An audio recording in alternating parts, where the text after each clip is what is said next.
Hello everyone મિત્રો, દ્વારકાધીશ, જય શ્રી કૃષ્ણ મિત્રો આજે આપણે જોવાનું છે કે પ્રાઇઝ એક્શન અને એસએમસી આઈસીટીમાં ડિફરન્સ શું છે. ઓકે, અમુક માણસો પ્રાઇઝ એક્શન યુઝ કરતા હોય છે અને અમુક માણસો એસએમસી આઈસીટી યુઝ કરતા હોય છે. તો આપણે કઈ રીતના કેને ફોલો કરવું અને પ્રાઇઝ એક્શન અને એસએમસી આઈસીટીમાં કેટલો ડિફરન્સ છે એ હું તમને આ વિડીયોમાં જણાવવાનો છું. ઓકે, વિડીયોમાં છેક સુધી બના રહેજો એટલે તમને ખબર પડે પ્રાઇઝ એક્શન અને એસએમસી આઈસીટીમાં શું ડિફરન્સ છે. ઓકે, હવે મિત્રો આપણે ચાલુ કરીએ. પ્રાઇઝ એક્શન કોને કહેવાય પહેલા? ઓકે, પ્રાઇઝ એક્શનમાં શું હોય છે? સપોર્ટ રેઝિસ્ટન્સ હોય છે. ઓકે, આવી રીતના માર્કેટ કંઈક એક રેન્જ બનાવતું હોય છે. માર્કેટની આ બે રેન્જ છે કે માર્કેટ શું કરે છે, આ અહીંયાથી સપોર્ટ લે છે અને અહીંયા રેઝિસ્ટન્સ ફેસ કરે છે. ઓકે, આવી રીતના માર્કેટ અપ એન્ડ ડાઉન એમ થતું હોય છે. અને પ્રાઇઝ એક્શનમાં કઈ રીતના હોય છે કે માર્કેટ જ્યારે ઉપરનો હાઈ બ્રેક કરે, અહીંયાથી હાઈ બ્રેક કરે, પછી અહીંયા ક્યાંકથી આપણે ટ્રેડ લઈએ છીએ અને 1:2, 3, 4 એવી રીતના ટાર્ગેટ રાખીએ છીએ. ઓકે, ને એસએલ આપણે આ બાજુ ક્યાંક રાખીએ છીએ, એટલે કે રેન્જની નીચેનો એસએલ રાખી શકીએ છીએ અથવા તો અહીંયા સુધીનો રાખી શકીએ છીએ. આ છે પ્રાઇઝ એક્શન.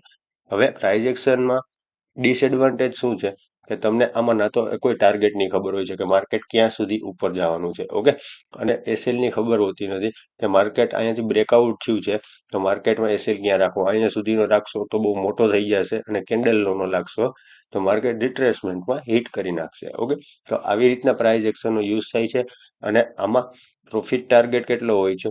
મેક્સિમમ મિનિમમ 1:1, પછી 1:2 અને 1:3. ઓકે, સોરી, 1:3, મેક્સિમમ 1:3 સુધી તમે આમાં જઈ શકશો. ઓકે, 1:3 આમ બહુ મળી જાય છે, એટલે એમ સારો ટ્રેડ હોય તો 1:3 લગી તમને મળી જાય છે. બાકી 1:2 most of price action trader બધા ફોલો કરતા હોય છે. હવે આમાં બીજી કન્ડિશન કઈ રીતના હોય છે કે માર્કેટ એક ટ્રેન્ડને ફોલો કરતું હોય છે. આવી રીતના માર્કેટ એક ટ્રેન્ડને ફોલો કરતું હોય છે અથવા તો એક ચેનલ બનાવતું હોય છે. જો આવી રીતના એક ચેનલ બનાવતું હોય છે, એમાં માર્કેટ શું કરે, અહીંયાથી સપોર્ટ લેતું હોય છે અને અહીંયાથી રેઝિસ્ટન્સ લેતું હોય છે. ઓકે, તો આપણે આના બ્રેકડાઉન ઉપર ટ્રેડ કરતા હોય છે અથવા તો આપણે આના બ્રેકઆઉટ ઉપર ટ્રેડ કરતા હોય છે. ઓકે, તો આવી રીતના પ્રાઇઝ એક્શનનો યુઝ થાય છે કે પ્રાઇઝ એક્શનને આપણે કઈ રીતના ટ્રેડ કરી શકીએ, તો આવી રીતના યુઝ થાય છે. પછી તમે અહીંયા ક્યાંકથી તમે ટ્રેડ લ્યો, આનું બ્રેકઆઉટ થયું, અહીંયાથી ટ્રેડ લ્યો અને આની નીચેનો ક્યાંક રેન્જનો એસએલ રાખો છો અને 1:2 નો ટાર્ગેટ રાખો છો અને 1:3 નો ટાર્ગેટ રાખો છો. ઓકે, એટલે પ્રાઇઝ એક્શનમાં તમને આવી રીતના થશે. ઓકે, અથવા તો તમે ટ્રેન્ડને ફોલો કરતા હોય, કઈ રીતના, માની લો કે તમે ટ્રેન્ડને ફોલો કરતા હોય, આ રીતના ટ્રેન્ડને ફોલો કરતા હોય તો આમાં સપોર્ટ રેઝિસ્ટન્સથી તમે ટ્રેડ લેતા હોય કે આ માર્કેટનો પહેલા જે રેઝિસ્ટન્સ હતો, અહીંયાથી સેલિંગ આવ્યું હતું આજે, એને માર્કેટ સપોર્ટ લેતું હોય છે અને અહીંયાથી માર્કેટ પાછું અપસાઇડ જતું હોય છે. ઓકે, આમાં પણ તમને નહીં ખબર પડે કે કેટલો ટાર્ગેટ રાખવો અને કેટલો સ્ટોપ લોસ રાખવો. ઓકે, એટલે અહીંયા તમે અહીંયાથી ટ્રેડ લેતા હોય એક પોઝિટિવ કેન્ડલ ઉપર, સેમ કેન્ડલના લોનો એસએલ રાખી શકો છો અને 1:2, 1:3 નો ટાર્ગેટ રાખી શકો છો. ઓકે, આવી રીતના પ્રાઇઝ એક્શન ટ્રેડર બધા કરતા હોય છે ફોલો. હવે આવીએ એસએમસી આઈસીટી ઉપર. એસએમસી આઈસીટી શું છે? પહેલા તો એસએમસી એટલે સ્માર્ટ મની કોન્સેપ્ટ. ઓકે, આમાં તમારો મિનિમમ તમારો કેટલો હશે પ્રોફિટ ટાર્ગેટ? 1:3. ઓકે, 1:3. મેક્સિમમ વચ્ચે આવશે 1:6 અથવા તો 1:5. ઓકે, અને મેક્સિમમ આવશે 1:10. ઓકે, એનાથી વધુ પણ મળશે પણ 1:10 આવે છે.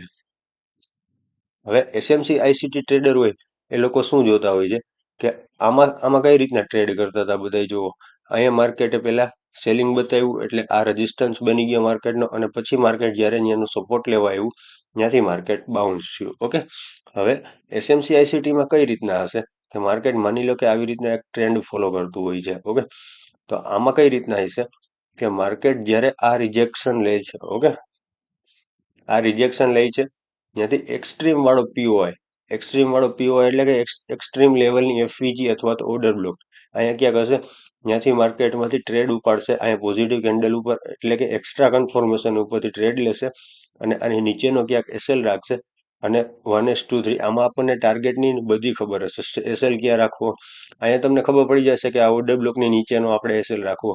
એ જ જગ્યાએ તમને અહીંયા નહીં ખબર પડે પ્રાઇઝ એક્શનમાં કે તમારે એસએલ ક્યાં રાખવો. ઓકે, અહીંયા તમને ખબર જ છે કે આ ઓર્ડર બ્લોક છે, આવડું ઝોન છે તો આ ઝોનની નીચેનો આપણે એસએલ રાખી શકીએ છીએ. ઓકે, અને આ સ્ટ્રક્ચર સુધીનો પહેલો ટાર્ગેટ રાખી શકો છો, અથવા તો 1:5 અથવા તો નિયર બાય જે કોઈ સ્વિંગ હોય ત્યાં રાખી શકો છો. અને એસએમસી આઈસીટીમાં મેઇન છે કે તમે ફ્રેક્ટલનો યુઝ કરી શકો. ફ્રેક્ટલ નેચર એટલે કે તમે અલગ અલગ ટાઈમ ફ્રેમને યુઝ કરીને તમારો ટાર્ગેટ નક્કી કરી શકો છો. ઓકે, એટલે કે 1 અવરનો તમને ખબર છે પીઓઆઈ અહીંયા ઉપર છે તો માર્કેટ ત્યાં સુધી જવાનું જ છે, તો ત્યાં સુધીનો તમે ટાર્ગેટ રાખી શકો છો. ઓકે, એસએમસી આઈસીટીનો મેઇન પ્રોફિટ એ જ છે તમને કે તમને ટાર્ગેટ સ્ટોપ લોસની ખબર હોય છે. ઓકે, જ્યાં પ્રાઇઝ એક્શનમાં તમને ટાર્ગેટ સ્ટોપ લોસની ખબર પડતી નથી. એના હિસાબે એસએમસી આઈસીટીમાં તમે 1:3, 1:6 અથવા તો 1:10 તમે લઈ શકો છો. આટલો જ ડિફરન્સ છે પ્રાઇઝ એક્શન અને એસએમસીનો. ઓકે, એસએમસી આઈસીટીમાં તમને નીચેથી ટ્રેડ ઉપાડી શકશો, જેને તમે ઉપરની બાજુ એટલે કે પ્રીમિયમ ઝોનમાં તમે સેલ કરી શકો છો. ઓકે, જ્યાં પ્રાઇઝ એક્શનમાં તમારે 1:2 મેક્સિમમ ટાર્ગેટ પ્રોફિટ ટાર્ગેટ થઈ જાય છે. 1:2 મળે એટલે બેસ્ટ ટાર્ગેટ કહેવાય એમ પ્રાઇઝ એક્શનનો.